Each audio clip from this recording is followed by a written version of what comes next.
Hi, my name is Dr. Christina Rahm, and I'm the founder of Under the Red Chandelier. I've worked for the pharmaceutical and nutraceutical industries. I've worked for governments and corporations, but I still have this burning passion when it comes to music and art and fashion and design. And I realized I have a lot to share. I want to share the travel, the fashion, the art, the music I grew up with, as well as what I've experienced. As I traveled, I picked up different colors and different designs and different things that I brought back. In today's world, we have all this conflict. It doesn't matter what their religion is. It doesn't matter what their political view is. For all the creators out there, for all the scientists, from all the artists, for all of you guys, come join us on this series. We're here to connect. We're here to learn. Hi everyone, this is Dr. Christina Rahm, and I am here with Hannah Eden. Hello. Hi Hannah. This is Under the Red Chandelier, and we are a series basically highlighting different countries, everything from art to sports to music to entertainment, food, travel, all of it. I've been to 85 countries, awesome. And we love to interview people like you that have specialties in certain areas. Awesome. Thank you so much for having me. I'm excited to be here. I hear that accent. What is it? That accent is English, but very old. Yeah. It's, I always say it's an expired English accent because it's kind of got this twang with American now. But back in 2006, I came over here from England. Tell us about that story. So you grew up in England and you transitioned to the United States. How has that been? Yeah, that was a rough start, to say the least. I was 16, and at the time, it felt like the whole world was ending, you know? My dad had a job opportunity, and his job got transferred. And at the same time, I was definitely going down a rebellious path. So it was a great opportunity for us to move over to the States and start again, if you will. Oh, that's good. That's great. I think that new beginnings are awesome. Yes. It's one of the things I love about travel because people put you in this niche, you know, wherever you live or whatever you're doing, and then you get to go to different places and they don't know who you are and you get to experience different things. Yeah, that was perspective too. I think at the beginning, it was a hard idea to grasp because it just felt so challenging. But at some point, rather than being angry at my dad or at my mom for making me move, you know, it was like perspective shift was massive. So this is a great opportunity that you should be grateful for an opportunity to start again, turn over a new leaf and have a new beginning, which was exactly what I did. And my life changed significantly after that. That is wonderful. I love to hear that because I have children and that's a tough time. 16 years old, that's a tough time to make a change, to be honest. Same house, same school, same town. I lived in the same house my whole life up until that move. So it was drastic, but it was a good thing. What did you miss the most? I think I just missed the sense of belonging, which led to a lot of series of evolution after that for me on my personal journey as well, of trying to figure out who I am and not attaching it to an exterior environment, but finding who I am on the inside and being comfortable no matter where that takes me. Well, you obviously came out of that really well. Oh, thank you. Thank you. It was a journey for sure. Yeah, but life's hard. I mean, it really is. One of the things I tell people, if you think life's going to be easy, you're in for a rude awakening. Oh, yeah. Because it's hard, right? And sometimes I think if you learn that at a younger age, I really mean this. I actually, my background used to be psychology and then I went into science, but I think if you learn that at a young age, then it helps you the rest of your life because there's always something. Yeah. That's difficult. Yeah. And that was a really interesting thing because it was forced for me to learn that lesson without actually having life's experiences come my way naturally. But once I understood that if you put anger or you operate in this negative, lower frequency, then life is really hard and you make life as hard as you want for yourself. Yeah. The whole idea of pain versus suffering. Yeah. I was choosing to suffer. I wasn't in pain. Yeah. So I had a quick wake-up call of like turning around my perspective and really being grateful and trying to see and apply myself rather than just wait for life to happen to me, but really try and seek after whatever it was I was looking for. That's awesome. I can tell you're an athlete, and I know that's one of your major platforms, and you've helped people all over the world. But I used to be in sports. My dad was a coach, and when I was younger, and you know how you're in a sport, and at first you start working out, and you're in a lot of pain. Yeah. I remember being at a younger age and realizing this pain hurts, but it's better because then you look better, you'll feel better once you start working out. And that's the same in life too. I think that people don't realize that we go through these lessons and then we grow. We either choose to grow like you did and become an even better person, or we give up, or can become angry. And honestly, to me, anger and bitterness, that's not a choice, because that hurts us the rest of our lives. Right. The whole analogy of like life happens for you or to you is a big thing here, right? It's like, do you look at the glass half full or half empty? Yeah. And really trying to operate on the opposite side of things. Like, what you put in is what you'll get out.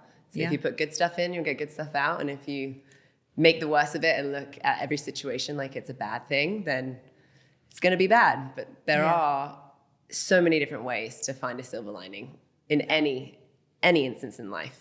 And again, lessons attached to all of those as well. Yeah, that's very wise. I like a lot of what you just said. Lots of great comments. So you're helping people all over basically have healthier bodies and live a healthier lifestyle. Can you tell me about that? Yeah, for sure. So with that, a little bit of background, I think it can help fall onto this next point. But I found fitness in a time in my life where it was a tool or a coping mechanism to kind of understand what I was going through and use it as an outlet, if you will. And I had this crazy transformation personally, which not only, it started with wanting to go to the gym to get a better body and to feel stronger and all these things, but it quickly turned into something so much different than that. And it was almost like the gym or the workout space was a great environment for me to learn lessons and then apply those lessons that I'd learned over to other aspects of my life. And I recognized it was like a formula of what you put in is what you'll get out. So if I had a goal, I would often just follow my training program up into the goal, and I'd attempt the goal. And if the goal didn't work, it was like, oh, shoot, okay, let's take a few steps back and then go at it again. And 9 times out of 10, I'd reach the goal. And I was like, this is a really interesting concept of having a dream or a goal and then understanding what it takes to get there, creating a plan, and then following that. And I learned that pretty early on and was like, I got to see how this can apply to other aspects of my life.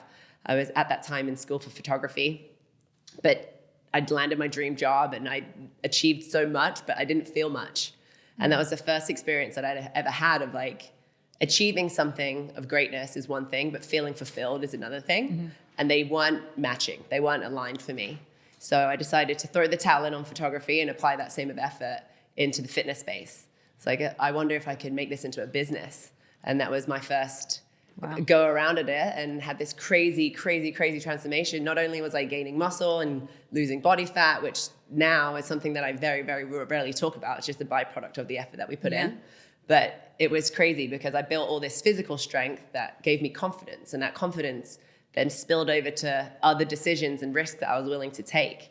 And I understood what fitness had done to me, for me, and the lessons that I'd learned. And then I was like, man, I gotta share this with the rest of the world. So yeah, we do have a fitness setup. Yeah, we are well known in the health and wellness space, but it's more for us of like understanding that this is a mindset, this is a lifestyle, and really a state of mind is what we're really trying to change.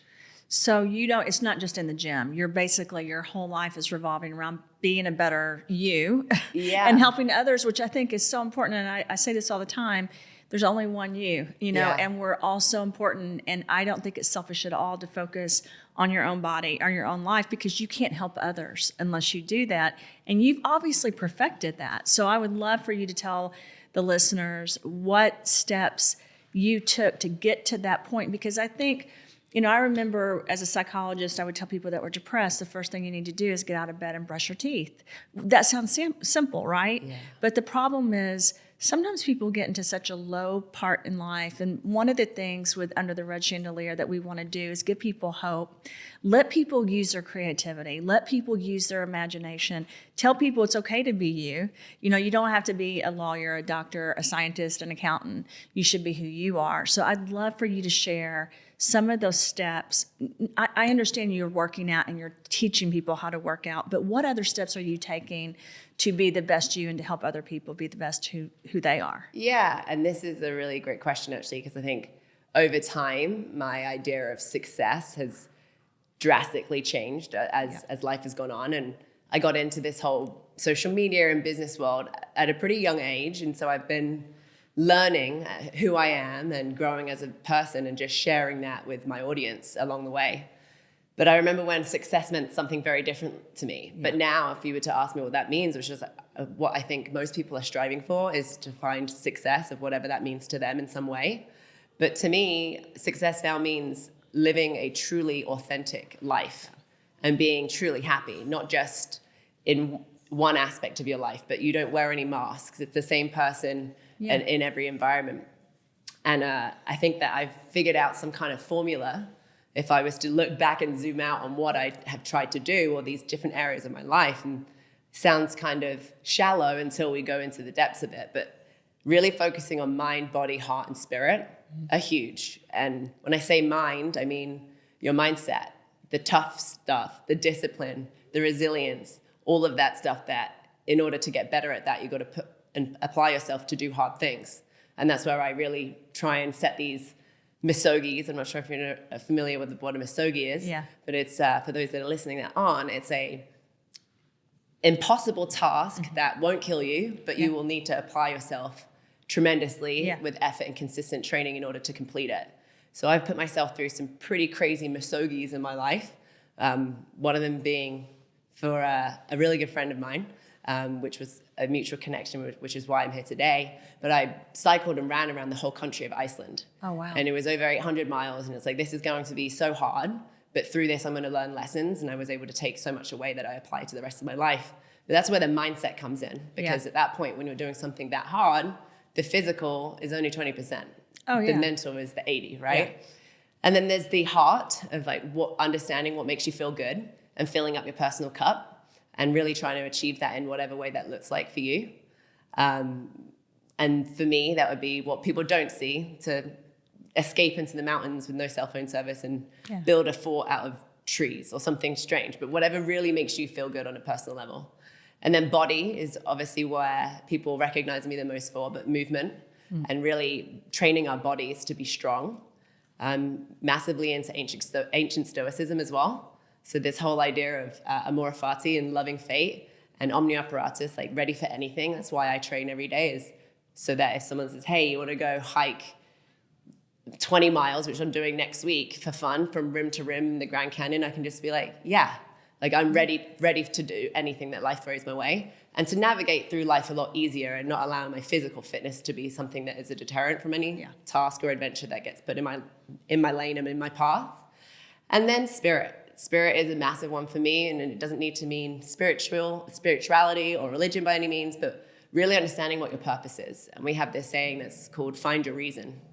It's on the wall of our gyms, it's on all of our clothes. My apparel company is called FYR Apparel. And it's to really ask yourself, like, what is your purpose? Why are you here? And once you can really understand that, then all of the rest of it will come easier. And you could apply that to fitness, you could apply that to relationships, business, and life. But if it comes to fitness, a lot of people find it hard to get in shape or to find it hard to stay consistent. And for me, what I've noticed over the years, usually what's lacking the most is a reason for them to show up that means enough to that individual. Yeah. And if they start to chase someone else's goals or anyone else's reasons, it doesn't stick. Or if it's an aesthetic goal that keeps us gung-ho for the first couple of weeks or months, and then all of a sudden you fall off. It's like, we got to really dig deep and ask yourself some questions of, what is your purpose here? Why are you showing up? What gets you out of bed every day? And what really gets you going and makes you feel empowered? Yeah. So those are my 4 things that I would say that I focus on. And fitness comes into that, mindset comes into that, but also just understanding yourself from an inside out point of view. I love that, because you didn't just say those 4 things, you explained them. And I recently met with Sadhguru, and he talks a lot about really going after those things that are really hard, and that makes you and almost seem impossible, right? But it makes you such a better person. And I can tell you, like, even with me, because we launched a couple of companies about 2.5 years ago, and we started traveling, and it was a lot of work. And I've always traveled, I've always worked, but I always used to work out, and then I stopped, and then I started again a couple of months ago, knowing that I could not mentally, not in my mind and my spirit could not keep doing those things that I needed to do, whether I was going to be in Indonesia or Dubai or Malta, unless I physically could do it. And there's no excuse this is my honest belief, and I never judge other people. I really don't, but I think there's not an excuse not to take care of yourself, because again, it goes back to we each have a purpose. I loved what you said. We have this reason we're here. And I truly believe that. And if you have a reason and you figure that out and you are in tune enough with your heart and your spirit to know why you're here, you have to make your physical body healthy. Because if you don't, you're not here, right? Yeah. And so I think it's amazing that you're doing that for people. And I think, like, you even talking about Iceland, most of us cannot even, like, conceive, like we can't think about what is that like to go across Iceland. So I'd like to zero in on that for a little bit. When you went across Iceland, when were the times, or what were you thinking when you almost wanted to quit? And how did you get through that? Because I want you to share so people know there's not impossible things. Yeah. You can do things. Yeah. And that was a crazy story. A really painful part of my life as well. And being on social media, a lot of it was very public. Mm-hmm. And I wasn't really sure what to put out there and what to hold for respect and keep private. But it became very apparent that I needed to do something. So to sum up the whole story in a short summary, let's see if we can do that. One of my really good friends was diagnosed with stage 4 cancer. And it was a really hard place to be because it was a very private and personal matter, obviously. And we were asked and invited into the circle of what to be the support group. And I remember at the time thinking, like, man, I am a doer. I am a control freak, right? Yeah. And I was like, I need to do something. Yep. The feeling of feeling helpless was just something that I couldn't sit well with me. So I remember a couple years previously, I had done my first endurance experience, which was to run as a support runner 230 miles through Haiti, which was an amazing experience that I did, but I was asked to join along on this event as just a support system for the Mason Fortuné orphanage. So I get there, I do it, I put myself through this extreme adventure for children that I'd never met. And it was the most incredible feeling once we met all the orphans and we were able to finish that last mile. But whenever that happened, and then one of my really good friends had been diagnosed with stage 4 cancer, I'm like, well, wow, like if I'm willing to do that for strangers, that obviously means something to me. Like, this is one of my dearest friends. I need to do something. So I knew that her name was Jess and her husband was Jeff. I knew that they were doers and they were goal-oriented people. And I came up with a crazy idea, sat in the hospital room and like, all right, Jess, you got to hold on, like give you something to look forward to. I'm going to run and cycle around the whole country of Iceland. She's like, all right, let's do it. I was like, oh, shoot, okay, let's do it. That's going to become real, right? Yeah. So I look at the timeline. I'm like, okay, I can't just get up and do that. But the one thing that I recognized in Haiti was that my body shut down before my brain did. Okay. My body couldn't handle the volume. Mm-hmm. So I was in so much pain that I never really got to tap in to my mindset to see if my mind could keep me going. Yeah. I remember leaving that thinking like, I should have prepared a little bit better for this situation. So whenever I decided to do Iceland, I wanted to allow my mind to be the thing that got me there. And I wanted to have enough time and enough training under my belt that it wouldn't be my body, which would be the reason for me to quit. So I got myself a coach and I set aside like 10 to 12 months of training. And at that point, like, I'm an athlete, but you can't just transfer skills. Yeah. It's not easy to just shift from one modality to another. You can be an expert in one space and have zero level of ability in another, which is where I was with a bike. I think I'd like taken a bicycle ride a couple times, like casual things, nothing serious. And I got myself a coach and started running. I'd already been running a little bit, but understood that if I want to finish that volume of work, and the initial goal was 8 days, I ended up doing it in 9, but I'd have to get on the bike and cover some miles that way. So I did. I totally focused on that, which lesson from that was during this time that I'm now publicly going to do this event, I was personally going through a lot of darkness, a lot of like unsure. I was so unsure of like how to handle this. So my training time gave me an opportunity to pour my pain into the training and to metabolize that toxic energy that is coming up, and the sense of not feeling like you can do anything is a really horrible place to be. So anyway, long story short, unfortunately, before I decided to go on the actual mission, Jess passed away. And it became extremely real and extremely sensitive and confusing point in my life of like, whoa, like, full disclosure, like I was in denial. I didn't think that was going to happen. I thought she was going to be in Iceland. I had this vision of her being there with the boys and being there at the finish line, which didn't happen. Still makes me so emotional thinking about that. But I'm so sorry. Yeah, really heavy story. It's but, really it's yeah, I'm it's so a sorry. lot Because you did it for her. Yeah, That would be mentally and spiritually and emotionally, hard. Yeah. And I remember thinking at that time, like, this is an opportunity for me. Jess was my reason. Yeah. But for people that are watching, let's do something great with this adventure that we're going on. And unfortunately, cancer has affected so many people, too many people. I'm sure everyone in the room right now has been affected in some way. So I was like, okay, this is my doer mind again. Like, how can we make this mission not just about me? Like, my reason is Jess, but what is someone else's reason? So we opened up to the public and asked everyone to write us stories of how cancer had affected them in some way, whether it be a success story or not, and still give me a reason to show up every day. And it was just for such a greater purpose than myself. And whenever I wanted to quit, which was often, it was getting those stories and those letters out and sitting down and understanding that I'm here to serve others, our purpose, right? Like, what is our purpose? Right. I've slowly figured that out over the time and over the years of doing this since like 2014, 2015, I feel the most alive and the most fulfilled when I'm able to serve other people through doing something myself, which was, at this point was a physical output. So I managed to do that. And I remember multiple times wanting to quit. And when you say, like, what did I want to do when in the moments of wanting to quit, I didn't make it about me. And I focused on my mind because my body was ready.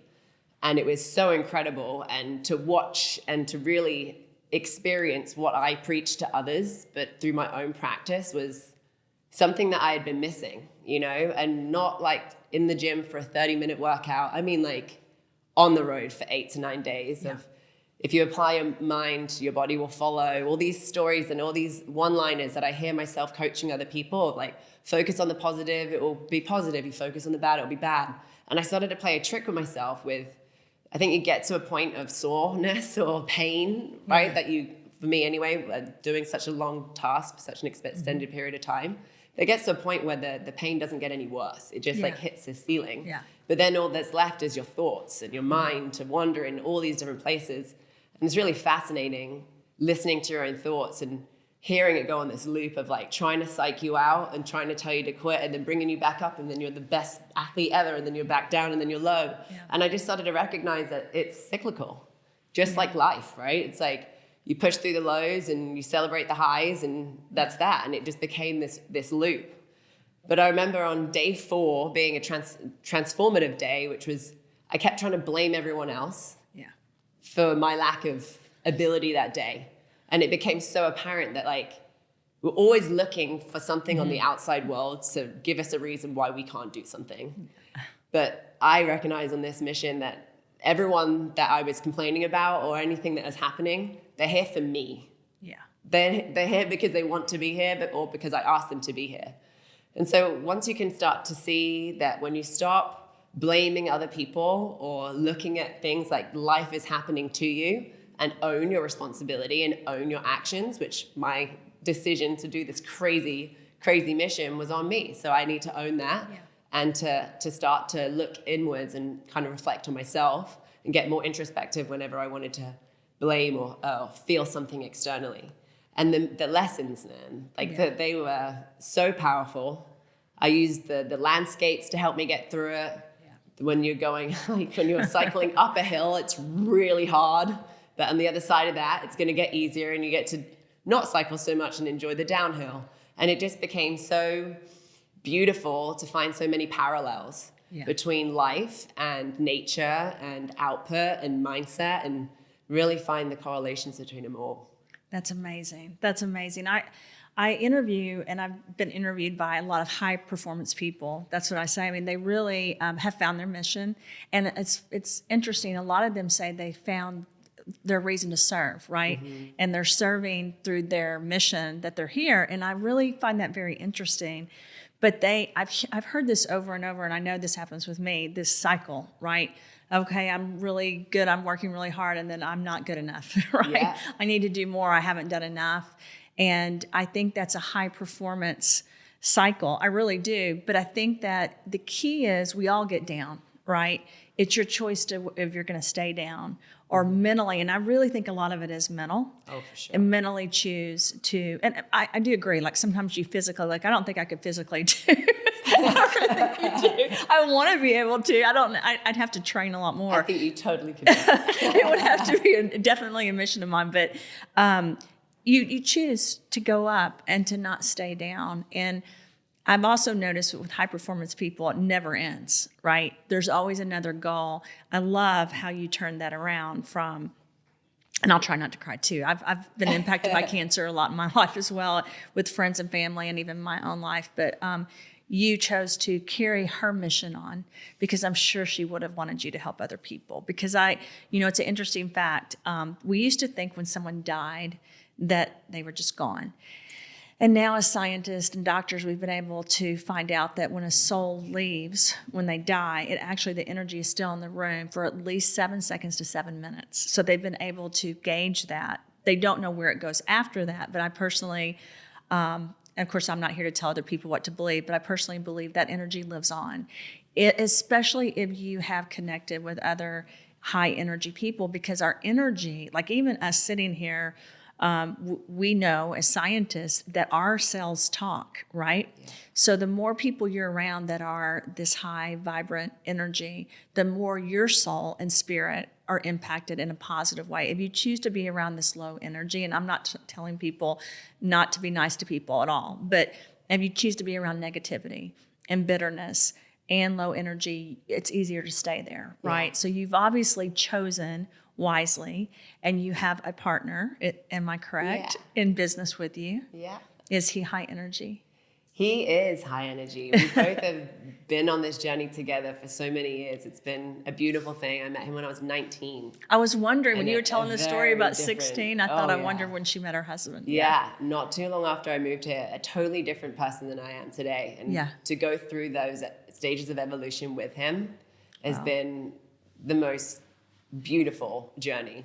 Challenging, from so many changes personally, professionally, and all the other stuff that comes along with that. But we really have been each other's rock and been able to experience it all, which is kind of exciting. That is exciting. Yeah. When you said that you blamed other people around you, I've gone through that too. Like when I'm tired, because we travel a lot with our company. We're a lot, we're international, and I get there's days you're so tired because you've only slept an hour to 2 hours, and you do that for a week, and you know how it is. You're just worn out, and you start blaming other people. But the truth is, in life, there's no one to blame. Right. You know that. Right. And like you said, you realize, wait a minute, I'm the one that asked these people to be in my life, because we all make choices. Yeah. And you've obviously made some really good choices. Thank you. Thank you. I appreciate that. So I love what you've done. I love what you're doing. And I'd love to ask you, what is your advice to others? If you could go back and tell your 16-year-old self or another 16-year-old, because I do believe you are an example